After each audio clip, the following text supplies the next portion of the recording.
Good evening, everybody. First of all, congrats, Karthik. A great film. కారైక్కుడిలో shooting చేస్తాం mister Bachchan. So same production company కాబట్టి అక్కడ special show arrange చేశారు మాకు. Eagle first half చూసి డీసెంట్గా ఉంది, బాగుంది అనుకున్నాను. సెకండ్ హాఫ్ చూసిన తర్వాత మైండ్ బ్లోయింగ్ అనిపించింది. Amazing film. అంటే ఇలాంటి పాయింట్ని ఇంత స్టైల్గా చెప్పడం అనేది మామూలు విషయం కాదు కార్తీక్. ఇదే కథ నాకు ఇచ్చి ఉంటే నేను ఇంత ఇంపాక్ట్గా తీసేవాడిని అయితే కాదనిపించింది నా సినిమా చేసినప్పుడు. Let me be honest with you. And cinema release ముందు అప్పటి నుంచి కూడా అన్నయ్య ముగ్గురు గురించి బాగా మాట్లాడుతున్నారు. మణిబాబు అనే అబ్బాయి డైలాగ్ చాలా బాగా రాశాడు రా, అదిరిపోద్ది చూడు అని. మణిబాబు కంగ్రాచులేషన్, అప్పుడే మీరు సక్సెస్ఫుల్ రైట్ అనుకున్నాను. ఆ తర్వాత దేవ్ జాండ్, మీ పేరుని ప్రాక్టీస్ చేసినట్టు నా లైఫ్లో నేను చదువులు కూడా అంత ప్రాక్టీస్ చేయలే. చూడండి ఈయన పేర్లో ఇప్పుడు మనం ఎప్పుడైనా జీ అంటాం చూసారా, అలాగే దేవ్ జాండ్ పేరులోనే మ్యూజిక్ ఉంది. ఇంకెవరి పేర్లో అంత మ్యూజిక్ లేదు. దేవ్ జాండ్ అంటేనే అది ఒక సౌండ్ వస్తుంది. ఎక్స్ట్రాడినరీ వర్క్ అండి. నేను పేరు చేసి మీరు తెలుగు రాదేమో, అనవసరంగా పొగిడితే వేస్ట్ అయిపోతామో అనుకున్నాను. మీరు తెలుగు మాట అయితే చాలా రిలీఫ్ అనిపించింది నాకు. ఎక్స్ట్రాడినరీగా చేశారు, super work and congratulations. Long way to go.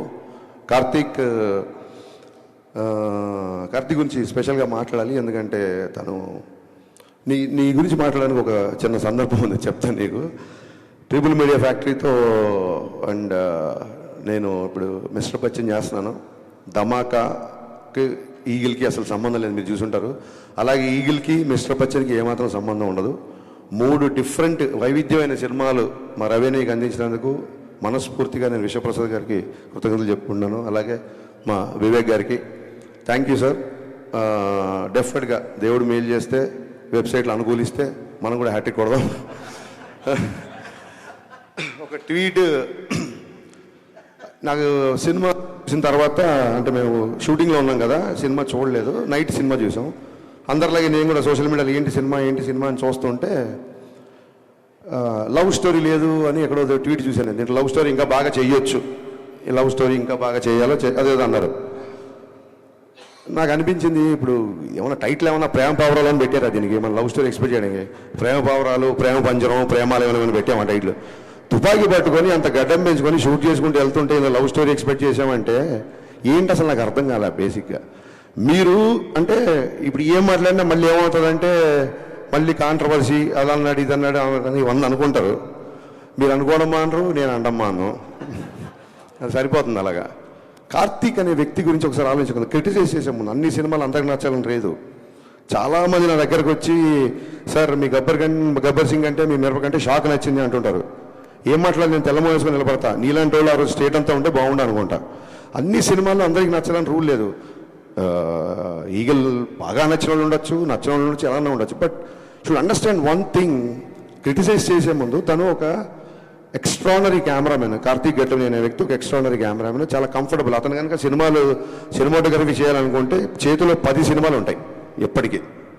నాకు తెలిసి చాలామంది నా దగ్గరకు వచ్చి మా అసిస్టెంట్స్ లేకపోతే యంగ్స్టర్స్ వచ్చి కథలు చెప్తే మేము డైరెక్షన్ చేద్దాం అనుకున్నప్పుడు కెమెరా అంటే కార్తీక్ కావాలి సార్, కార్తీక్ కావాలి సార్, ఇంతమంది చెప్పారు నా దగ్గర. అతను చాలా కంఫర్టబుల్ పొజిషన్లో చాలా మంచి కెమెరామెన్గా పేరు సంపాదించుకొని అక్కడితో సంతృప్తి పడకుండా కష్టపడి డైరెక్టర్ అనే స్థాయికి వెళ్ళి మొత్తం ఒక మైండ్ బ్లోయింగ్ టేకింగ్తో ప్రపంచం అంతా మెచ్చుకునేలా ఇవాళ ఒక సినిమా తీశాడు. ఆ సినిమా ఎంత కలెక్ట్ చేస్తుంది, ఎన్ని రికార్డులు కొడుతుంది పక్కకు పెట్టే ముందు ఆ వ్యక్తిని క్రిటిసైజ్ చేసే ముందు ఇతని జర్నీ ఏంటి, ఇతను ఎందుకు ఈ సినిమా తీశాడు అని ఒక క్షణమన్నా మనం ఆలోచించాలి కదా. ఆ రకంగా ఆ మాట అనేసరికి నాకు నిజంగా చాలా ఫీల్ అయ్యాను. ఇంకా అప్పటికి సినిమా చూడలేదు కాబట్టి ఏంటి ఇందులో లవ్ స్టోరీ అంటారు. తర్వాత ఆరాధిస్తే తెలిసింది ఈ బ్యాచే RRRలో రొమాన్స్ లేదని అన్నారంట. ఆ తర్వాత తెలిసింది నాకు. తర్వాత ఎవరు ఈ తాలూకు వ్యక్తి అంటే తర్వాత అని చెప్పారు. ఒక విషయం మనందరం మర్చిపోయామా లేదా మనలో కొందరు మర్చిపోయారా నాకు తెలియదు. మీకు గుర్తుంటే సంతోషం, గుర్తులేని వాళ్ళకి గుర్తు చేస్తున్నాను అనుకోండి. నేనేదో గరికపాటి గారిలాగో చాగంట్లాగా ప్రవచనం మాత్రం ఇవ్వట్లా. వినండి, సినిమా ఇండస్ట్రీ అంటే ప్లీజ్ సైలెన్స్, ఒక్క మాట సైలెన్స్, మిగతాది కావాలంటే మాట. సినిమా ఇండస్ట్రీ అంటే సినీ నిర్మాతలు, సినీ దర్శకులు, సినీ నటులు, సినీ జర్నలిస్టులు కూడా మనం అందరం ఒక ఇండస్ట్రీ. మీరు మా మీద రాళ్ళు, మేము మీద రాళ్ళు వేసుకోవడానికి మీరు ఆ గట్టున మేము ఈ గట్టున లేవు. సినీ జర్నలిస్టులు అంటే part of industry. Please don't ever forget that. మీరందరూ మనం కలిస్తేనే ఇండస్ట్రీ. మీరు పబ్లిసిటీ చేయండి, నా సినిమాలు జనాల వరకు రీచ్ అయ్యా, అవ్వలేదు కదా. మనం ఒకళ్ళ మీద ఒకళ్ళు రాళ్ళు వేసుకోవడం ఏంటి అంటే, ఈ థాట్ నాకు ఎందుకు వచ్చిందంటే, నేను సురేష్ కొండేటి మీద ఏదో కౌంటర్ వేసినందుకు నాకు ఒక 200 ఫోన్లు వచ్చినాయి. గబ్బర్ సింగ్ ఎన్ని ఫోన్లు వచ్చినాయి, ఆ రోజు అన్ని ఫోన్లు వచ్చినాయి. నేను రియలైజ్ అయ్యా, మళ్ళీ వీడియో చూసా, ఎందుకు ఇంతమంది ఫోన్ చేస్తాను వీడియో చూసా. నేనేం పెద్ద గొప్పగా మాట్లాడలా, మామూలుగా నా ఫ్లోలోనే మాట్లాడి అంతే. నేనేం నాకు సురేష్ కొండేటితో నేను ఆయన సురేష్ కొండేటి నేను కౌంటర్ వేస్తే దానికి అప్రిషియేషన్ ఏంటిది చూస్తే నాకు అర్థమైంది ఏంటంటే, నేను గొప్పగా మాట్లాడలా, అతను చాలా సందర్భాల్లో తప్పుగా మాట్లాడాడు. అతని తాలూకున్న కసి నా పట్ల అప్రిషియేషన్గా మారి అన్ని ఫోన్లు వచ్చాయని నాకు అర్థమైంది. నేను పడగొట్టే ప్యాచ్, పడిపోయే ప్యాచ్ కాదు పడినాం. సో నా తర్వాత అనిపించింది, ఇతను ఎవరు 10 ఏళ్ళ షాక్. అప్పటి నుంచి నాతో ట్రావెల్ అవుతాడు సురేష్ కొండేటి. కరెక్ట్గా లైట్లకి కెమెరాలు మైక్లు అనేసరికి మనం ఆ గట్టు ఈ గట్టు అని ఎందుకు అనుకుంటున్నాము, మనం ఒక ఇండస్ట్రీ కదా, శ్రీ జర్నలిస్టులు అందరూ మన ఇండస్ట్రీ కదా. I didn't enjoy it. Suresh కొండేటిని ఏదో కౌంటర్ వేసా 10 మందికి ఫోన్ చేస్తే నేను దాన్ని ఎంజాయ్, నాకు చాలా బాధ వేసింది తర్వాత ఆలోచించుకుంటే. ఎందుకు అనవసరంగా మనం ఒక ఇండస్ట్రీ కదా, సోషల్ మీడియాలో బయట వాళ్ళు జనాలు మనం చూసి నవ్వుకోవడం ఏంటి అని అనిపించింది సీరియస్గా. మేము ఏ పొలిటికల్ ఎజెండా లేకుండా సినిమాలు తీస్తున్నామని చెప్పట్లా, తీయాలి అని చెప్తున్నా. మేము ఒక వ్యాపారం చేస్తున్నాం. సినిమా ఫస్ట్ కళాత్మకత, రెండోది వ్యాపారం. నాకు రాజకీయ ప్రత్యర్థి పార్టీలు కూడా నా సినిమా చూడాలని కోరుకుంటా. అన్ని పార్టీల వాళ్ళు, కాంగ్రెస్ వాళ్ళు, టీఆర్ఎస్ వాళ్ళు, బీఆర్ఎస్ వాళ్ళు, బీజేపీ, వైసీపీ, నా సినిమా అందరూ చూడాలనుకుంటా. నేను ఒక వర్గాన్ని ఎందుకు దూరం చేసుకుంటా, నేను దూరం చేసుకునే ఆలోచన నాకు ఎందుకు ఉంటుంది. ఒకసారి నా ట్విట్టర్ హ్యాండిల్ చూడండి, పవన్ కళ్యాణ్ గారు క్లియర్గా చెప్పారు, your cinema director, stick to cinema. Janasena సంబంధించినవి కానీ, లేకపోతే ఇంకోటి సంబంధించినవి కానీ, లేకపోతే నా పద్ధతిలో అన్నారు కానీ మీరు ఎవరు రియాక్ట్ అవ్వాల్సిన అవసరం లేదు. మీ పని మీరు చేసుకుంటే చాలా క్లియర్గా చెప్పారు. ఎందుకంటే సినిమా చేస్తున్నప్పుడు సినిమా హౌస్ఫుల్ అవ్వాలనుకుంటాం. 10 మంది కాదు, 100 మంది, 1000 మంది, 1,00,000 మంది నా థియేటర్లో ఉండాలనుకుంటాను నేను. ఒక ప్రత్యేక ఎజెండా అంటే ఉండదు. నిన్న ట్వీట్ ఎందుకంటే బాధేసింది, అరే రెండో సినిమా చేస్తున్నాడు, మేము ఉన్నాం కదా బండబారిపోయి, మీ మాటలకి, మీ ట్రోలింగ్లకి, మీ అన్నిటికీ మా మీద అయ్యండి సెటర్లు, మేము రెడీ. అతను రెండో సినిమా, ఒక అద్భుతమైన కెమెరామెన్ ప్యాషన్తో ఒక సినిమా తీశాడు.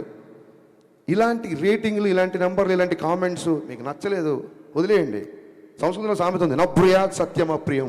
అవతల వ్యక్తికి నచ్చని ఒక సత్యాన్ని కూడా చెప్పొద్దని ఒక సామెత ఉంది. మన ఇండస్ట్రీ కదా, మన వ్యక్తి కదా, వాడికి మీరు ఆకాశం మీద పెట్టకర్లా. ఏమైపోయిందంటే ఒక చిన్న లైన్ మిస్ అవుతున్నాం. క్రిటిసిజంకి, ట్రోలింగ్కి తేడా తెలియకుండా పోతుంది. విమర్శ వేరు, ఎద్దేవా ఎగతాళి వేరు. ఎవరో సోషల్ మీడియాలో ఫ్రస్ట్రేటెడ్ యూతో, ఫన్ కోసం చేసే యూతో ట్రోల్ చేస్తారంటే అర్థం ఉంది. మన రివ్యూలు కూడా, మన మనుషులు కూడా ట్రోలింగ్ స్థాయికి దిగజారిపోతున్నారు. అక్కడ బాధ చేస్తుంది.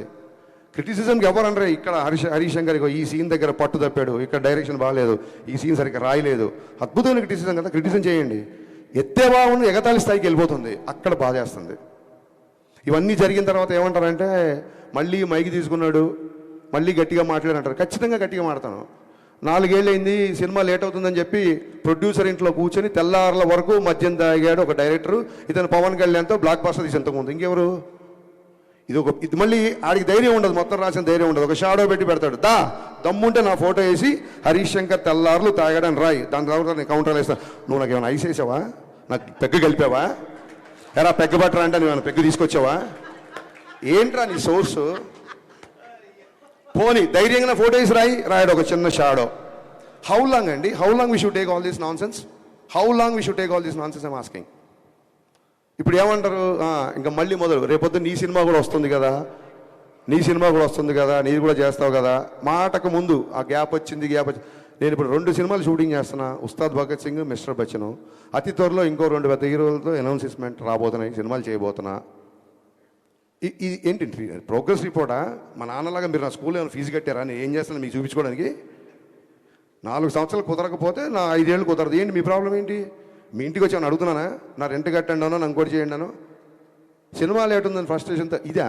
నాకు తర్వాత అనిపించింది, ఎక్కడో చదివా, హరీష్ శంకర్ తాగిన మద్యం గురించి మాట్లాడడం కాదు. మన మన మన మన వాడు ఎలా ఉంటారంటే, శ్రీశ్రీ రాసిన పద్యం కంటే కూడా శ్రీశ్రీ తాగిన మద్యమే ఎక్కువ ప్రాచుర్యం పొందిందని చెప్పాడు ఒక కవి. విపరీతమైన పర్సనల్ అటాక్. మేమేమన్నా గాంధీ మాత్రం చెప్పామో మీకు? విపరీతం అయిపోయింది. నాకు కార్తీక్ పరీక్షల్లో నేను ఆ విషయంలో చాలా ఫీల్ అయ్యా. రేపు మన సినిమాలు వస్తున్నాయి, రేపు పొద్దున ఖచ్చితంగా పీపుల్ మీడియా ఫ్యాక్టరీ విశ్వప్రసాద్ చాలా ఓపెన్గా చెప్పారు 100 సినిమాలు చేస్తానని.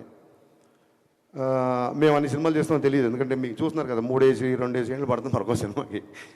సో అన్ని సినిమాలు తీయొచ్చు తీయకపోవచ్చు. ఒకసారి మా గ్రూప్లో, మా డైరెక్టర్ గ్రూప్లో రాఘవేంద్ర గారు ఏదో సినిమాకి 27 years 100 films 150 అనేది పెట్టారు. మేము అందరం కంగ్రాట్ చేసాం. నేను అన్నాను మేము 100 yearsలో కూడా 27 సినిమాలు తీయలేమేమో ఇప్పుడున్న పరిస్థితుల్లో అని చెప్పాను. ఇక్కడ నెంబర్ ఆఫ్ సినిమాలు వస్తాయి. మాలో విషయం ఉన్నంత వరకు మేము నిలబడతాం. ఆయన 100 సినిమాలు చేయడానికి వచ్చిన ప్రొడ్యూసరు. ఆయన 100 సినిమాలు తీద్దాం అనుకున్నప్పుడు ఎన్ని లక్షల మందికి వస్తుందో, ఒక ఒక దాన్ని ఏమంటారు, ఒక ఉపాధి వస్తుందో ఒకసారి ఆలోచించండి. సేవ్ టైగర్స్ కాదు, సేవ్ ప్రొడ్యూసర్స్. మనం మీడియా అవ్వచ్చు, మీరు అవ్వచ్చు, మేము అవ్వచ్చు. మేము కంపల్సరీ కాపాడదు. 100 సినిమాలు తీసేవాడిని 50 తర్వాత పంపించేశారనుకోండి, మనకే 50 సినిమాలు రెవెన్యూ పోయినట్టు. రేపు మీ సినిమాలు వస్తున్నాయి, రాస్తారు, అది ఇది అంటారేమో. పర్టికులర్గా మళ్ళీ గుమ్మడికి వెళ్దాం కంటే అందరు భుజాలు అనుకోకండి. పర్టికులర్గా సదరు వెబ్సైట్కి చెప్తున్నా, మీరు ఏమన్నా రాసుకోండి. ఎందుకంటే ఈ ట్రోలింగ్లు మీకు కొత్తనేమో. సినిమా పుట్టాక వెబ్సైట్లు పుట్టాక సినిమాలు పుట్టాకే వెబ్సైట్లు పుట్టాయి. మేము ఇంట్లో నుంచి బయలుదేరి వచ్చే ముందు డైరెక్షన్ చేద్దాం అన్నప్పుడు ఫస్ట్ ట్రోలింగ్ స్టార్ట్ చేసింది మా అమ్మ, మా నాన్న. వీడి మొహానికి ఈడో పెద్ద డైరెక్టరు అని. ఆ తర్వాత మా బంధువులు, మా ఫ్రెండ్స్, మా నేబర్స్, హరీష్ గారు పెద్ద స్పీల్బర్గ్ అంటారా, సినిమాలోకి వెళ్తానంటారా, ఈడో పెద్ద మణిరత్నం అంటారా అని చెప్పి మాటలు అందరూ అన్నారు. ఈ ట్రోలింగ్లు మాకేం కొత్త కాదు. ఇప్పుడు మీరు చేసే ట్రోలింగ్ అసలు అప్పుడు ఏమీ లేనప్పుడే ట్రోలింగ్ చేస్తున్నారు. ఈ ట్రోలింగ్లు అన్నీ మాకు ఎప్పుడూ అయిపోయినాయి. ఎందుకు ఫర్దర్గా కూడా మేము తీసుకుంటామంటే, నేనే కాదు, హీరో అవ్వచ్చు, హీరోయిన్ అవ్వచ్చు, అసిస్టెంట్ డైరెక్టర్ అవ్వచ్చు, మ్యూజిక్ డైరెక్టర్ అవ్వచ్చు, అన్నిటికీ తెగించే ఇక్కడికి వచ్చాము. Just I want make it remind. మీ అందరూ గుర్తుపెట్టుకోండి, అన్నిటికీ తెగించి ఎన్నో సౌఖ్యాలు సుఖాలను త్యజించి ఇక్కడికి వచ్చి నిలబడ్డాం. రేపొద్దున మళ్ళీ అటాక్ స్టార్ట్. నేను మళ్ళీ చెప్తున్నా, సినిమా ఇండస్ట్రీ అంటే సినీ జనరేషన్ అందరూ అని చెప్పి నేను స్పీచ్ స్టార్ట్ చేశాను. లేదు రేపొద్దున ఇలాగే పగబడతాం, ఇలాగే ఆర్టికల్ రాస్తాం అనుకుంటే, మీరు అభిమానించే వ్యక్తే ఒక జెస్చర్ చెప్పాడు. ఆ జెస్చర్ మీకు గుర్తు చేస్తున్నా, రాసుకోండి. Thank you.